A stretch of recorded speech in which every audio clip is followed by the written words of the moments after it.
अस्सलामुअलैकुम सामीन। 10 रजबुल मुरज्जब और 11 जनवरी है। ख़बर का उन्वान है एक सिपाही की दर्दनाक मौत। ख़बर तफसील सुनिए।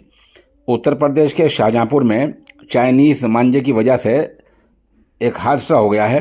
हादसे में चाइनीज़ मांझे से गला कटने की वजह से बाइक सवार सिपाही बुरी तरह ज़ख्मी हुआ। उसे फ़ौरन अस्पताल ले जाया गया, जहां डॉक्टरों ने सिपाही को मुर्दा करार दे दिया।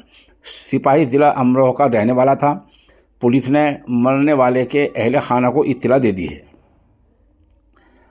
रिपोर्ट के मुताबिक ये तैनात सिपाही का नाम शाहरुख हसन था, जिसकी उम्र 32 साल थी। वह आज ही शनिचर के दिन तकरीबन 12-12:15 बजे बाइक से राजघाट चौकी की तरफ बरेली मोड़ जा रहा था। अजीज़गंज में दुर्गा इंडस्ट्रीज़ के सामने अचानक चाइनीज़ मांझा शाहरुख के गले में कस गया। गला कटने से वह बाइक से गिरकर छटपटाने लगा, तड़पने लगा। गले से खून का फव्वारा छूट गया और बाइक से सड़क खून लाल हो गई। आसपास के लोग दौड़ कर गए और सिपाही को ई रिक्शा में मेडिकल अस्पताल ले गए। जाए हादसा से तकरीबन 500 मीटर के फासले पर अस्पताल है। वहां जाती डॉक्टरों ने देखकर उन्हें मुर्दा करार दे दिया। खबर मिलते ही आला अफसरान मौके पर पहुंचे।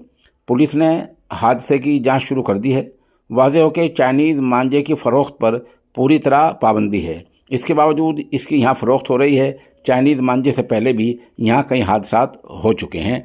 बहरहाल ये मामला देखने का इंतज़ाम है और पुलिस का है कि मांझा पर पूरी पाबंदी है, चाइनीज़ मांझे पर पाबंदी है, फिर भी आखिर वो यहाँ फ़रोख्त क्यों हो रहा है।